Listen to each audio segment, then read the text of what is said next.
Bonjour, bienvenue, ici je parle de Jésus, le chemin, la vérité et la vie.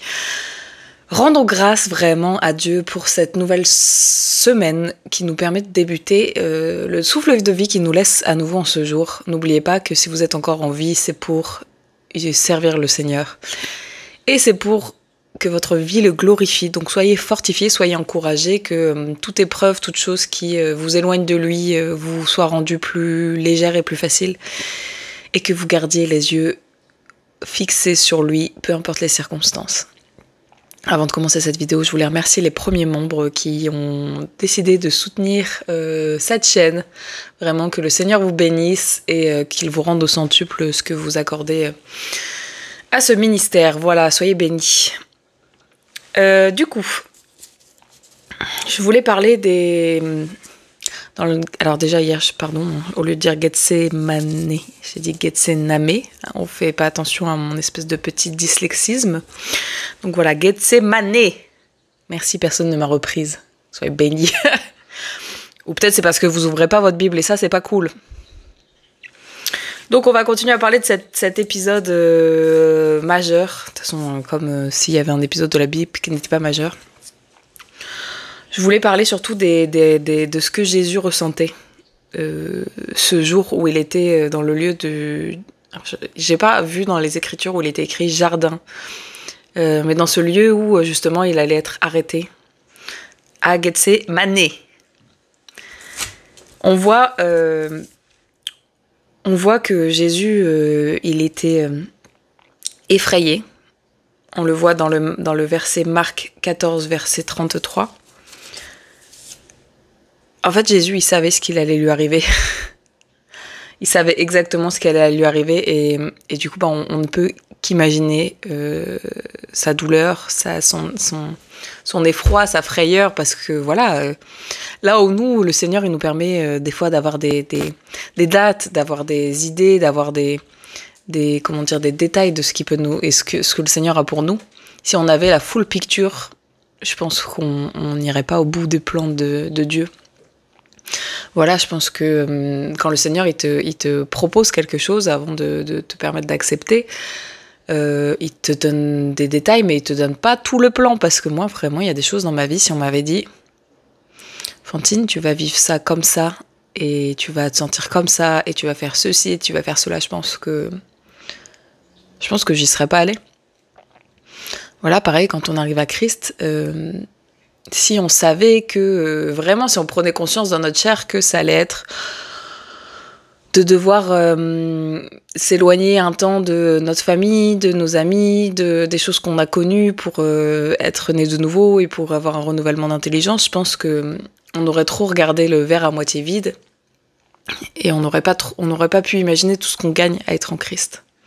Voilà, en fait, il y a un moment, tu sais le Seigneur où il t'amène et tu es effrayé par son plan, parce que tu es trop en train de te focus sur ce que tu risques de perdre et pas sur ce que le Seigneur va te permettre de gagner.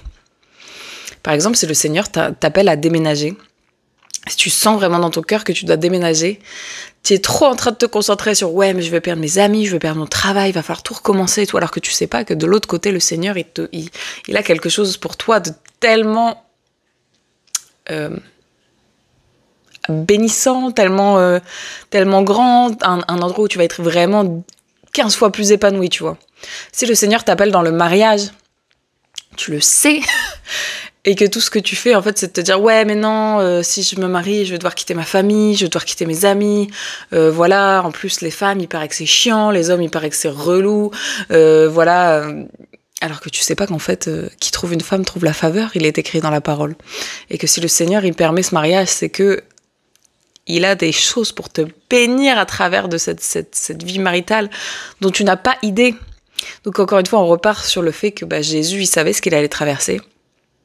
Et pourtant, lui, il savait dans les détails qu'il allait se faire cracher dessus, qu'il allait se faire battre, qu'il allait pleurer du sang, qu'il allait...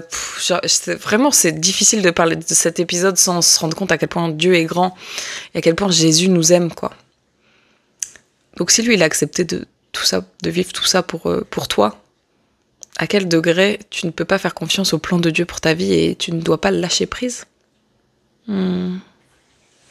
Voilà, donc vraiment à ce niveau-là, c'était une exhortation à se dire que oui, le Seigneur peut nous révéler des choses qui nous font peur. Jésus était effrayé. Ensuite, Jésus était angoissé. Dans Marc 14,13 toujours. Quand on voit les mots qui sont utilisés, on voit que la tristesse, elle s'intensifie. Il commence à être triste et utiliser le mot grec lupéo. Donc ça veut dire être affecté de tristesse, être chagriné. Et quelques mots après, il dit que son âme est triste à en mourir.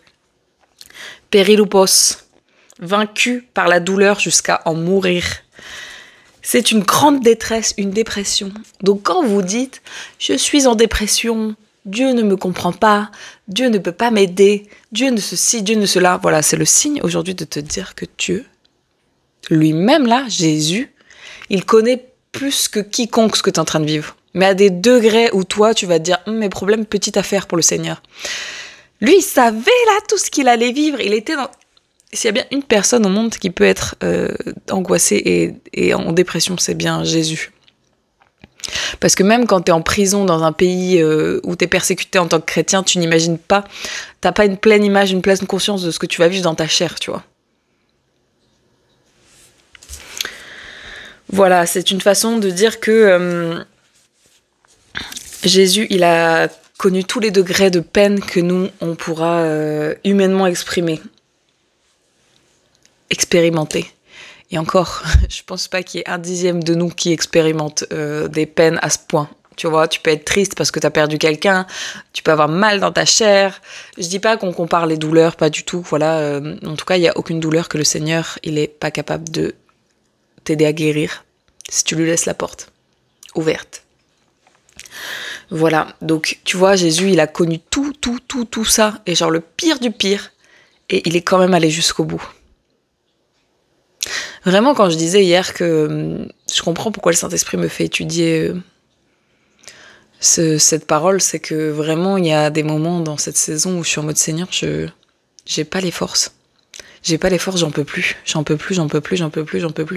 Reprends cette coupe. Reprends cette coupe. Et juste, je me rappelle que c'est pas moi qui combat, c'est le Seigneur. Genre, nous, on a juste besoin d'avoir un cœur disposé, c'est lui qui va faire. Donc vraiment, soyez fortifiés, soyez encouragés. Je sais pas si cette parole résonne dans le cœur de quelqu'un, mais vraiment, si Jésus a été jusqu'au bout, mon frère, t'as pas envie de t'arrêter au milieu. T'as pas envie de t'arrêter au milieu. J'ai eu tellement de rêves qui me disaient « Fantine, tu veux t'arrêter ? Regarde comment tu vas te sentir si tu t'arrêtes. » J'ai pas envie de le vivre dans le réel. Voilà. Et aussi, je voulais dire qu'à l'approche de l'étape clé du plan de Dieu, donc là, l'approche de la crucifixion de Jésus, la dépression s'intensifie. Adémonéo, le plus fort mot possible pour exprimer la dépression. Je sais qu'il y a des personnes, dans certaines situations, ils ont mis le pied en terre promise et ils sont combattus comme jamais. C'est-à-dire que tu as déjà eu des épisodes dépressifs dans ta vie, mais là, cette dernière année, ils se sont enchaînés avec de plus en plus de force et de puissance. C'est parce que tu es en train de rentrer dans le plan de Dieu. T'es sur la bonne route en fait. Je sais pas comment dire ça autrement. T'es sur le bon chemin. Ne lâche pas. Lâche les armes. Laisse le Seigneur combattre pour toi et ne lâche pas le plan de Dieu, vraiment. Ça fait mal. Il est en train de te plumer.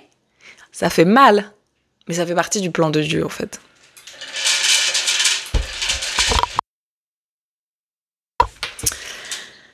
Donc voilà, vraiment, je prie qu'on soit fortifiés et on voit que du coup aussi Jésus était triste, j'en ai parlé mais j'ai pas cité le verset, c'était Matthieu 26, 37. Et je pense que je vais en parler brièvement, mais peut-être que ça mériterait une autre vidéo. Vous voyez quand Jésus il dit éloigne cette coupe, Père, si tu le veux, ne permets pas que. En fait, il y a dans un des comment dire, dans un des évangiles, il est écrit que Jésus dit éloigne cette heure. Genre ne me permet pas de vivre cette heure. Et donc c'est écrit Hora, H-O-R-A, et ça dit temps défini, saison fixée. Et quand il parle de coupe, il parle de potérion, coupe, récipient pour boire. Métaphoriquement, ça veut dire sort ou expérience par désignation divine. C'est une exhortation à dire qu'il y a un temps défini. Et il y a un sort ou expérience que nous allons vivre par désignation divine. Donc comme Jésus, à juste titre, à quel degré, si même Jésus a dit « Seigneur, non ! Dieu, s'il te plaît, ne me permets pas de vivre ça !» À quel degré, nous, dans cette saison, on est en mode « Non, Dieu, s'il te plaît, ne permets pas ! J'en peux plus, je te rends la promesse, je te rends là où je t'ai dit « Oui, Seigneur, je reprends mon oui !» Il nous connaît.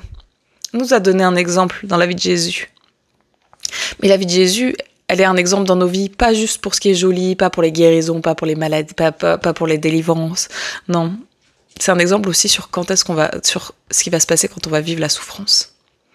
Parce qu'on est appelé à vivre la souffrance, qu'on le veuille ou non dans ce corps charnel.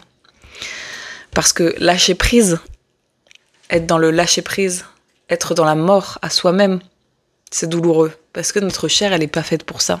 On a envie de plaire à tout le monde, on a envie d'être les gens sympas, on a envie d'être partout pour aider tout le monde, on a envie d'être enfermé chez soi et de calculer personne. Bref, le Seigneur, il nous appelle pas à ça, il nous appelle à des choses bien particulières qui sont souvent en total opposé avec qui nous sommes. Parce qu'il veut nous faire grandir. Voilà. Depuis longtemps, Jésus savait quel était le plan de Dieu. Au moment T, il a voulu l'éviter, mais il a capitulé devant la puissance et l'importance de son appel pour l'humanité. Nous, on n'est pas à des degrés d'humanité. Genre, je pense pas être à côté de la plaque si je dis que bon, le Seigneur, la mission qu'il a pour nous, ça va pas être pour sauver l'humanité, parce qu'on n'est pas Jésus. Attendez, je vais éternuer. Pardon. Non, je ne ferai pas de montage sur ces vidéos, ok? Mais il y a des choses dans ta vie que le Seigneur, il va utiliser pour sa gloire. Donc toi, quand tu râles en mode « Ouais, là je vais parler, hein. Là je vais parler.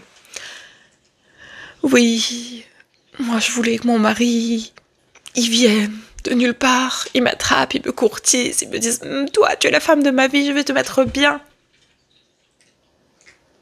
Est-ce que j'ai déjà dit qu'il y avait 99% de chances que ça se passe pas comme ça? Si le Seigneur t'appelle à avoir un mariage puissant, un mariage qui va toucher des âmes, tu crois que l'ennemi va te laisser comme ça en mode « Oh, ils vécurent heureux, il y a beaucoup d'enfants, ils sauvèrent beaucoup d'âmes. » Pardon. Ça, c'est du combat. Ça, c'est du combat. Mais ce combat-là, tu le tiens pas pour toi. Le combat, tu le tiens pour les âmes qui sont attachées à cet appel. Si le Seigneur t'envoie dans un pays où tu connais pas la langue, où tu connais pas la culture, où tu connais pas ceci-là, toi, ton premier réflexe, ça va être de dire « Non, non, je veux pas. Je veux pas. Moi, je veux rester dans mon pays où j'ai mon confort, où j'ai ceci, où j'ai cela. » Le nombre de gens qui sont partis en voyage missionnaire et qui sont revenus et qui sont repartis et qui ont créé des organismes qui ont changé la vie de milliers, de millions de personnes. Les gens qui partent là, à Madagascar, et qui reviennent, qui ont créé des associations pour aider les enfants des rues. Enfin, vous voyez ce que je veux dire? À un moment, on ne peut pas être égoïste. Il faut arrêter de voir le bout de son nez. Et il faut se dire qu'il y a des gens, dans le monde, il y a des âmes rattachées à ton appel. Et il y a des gens qui ont besoin que tu fasses les choses que tu dois faire pour qu'ils arrivent à Christ. Voilà. Moi, je suis personne pour pressionner personne. Mais le Seigneur m'utilise pour parler, en fait. Donc, si tu sens vraiment qu'il y a quelque chose dans le discours que je viens de tenir par rapport à la Bible. Là, on parle de Jésus. On parle de Jésus, le roi des rois. Si Jésus l'a vécu, qui sommes-nous pour croire qu'on ne va pas passer par cette case-là. Et voilà, vraiment, moi, ma prière, c'est Seigneur, permets que je ne passe par le jardin de Gethsémané juste une fois, hein. S'il te plaît, hein. S'il te plaît, on va pas faire ça tous les 3 mois. Hein. Bref. Je vais prier. Seigneur, mon Père, merci pour ta grâce, merci pour ta parole qui est tellement plus vivante, Seigneur, que n'importe quoi. Seigneur, je prie que ce qui n'est pas de toi, Seigneur, soit déraciné, Seigneur, et jeté au feu. Mais que ce qui est de toi, de cette vidéo, Seigneur, des choses que tu m'as permis de partager, soit une graine semée dans la bonne terre du cœur de mon frère et de ma sœur qui écoutent cette vidéo.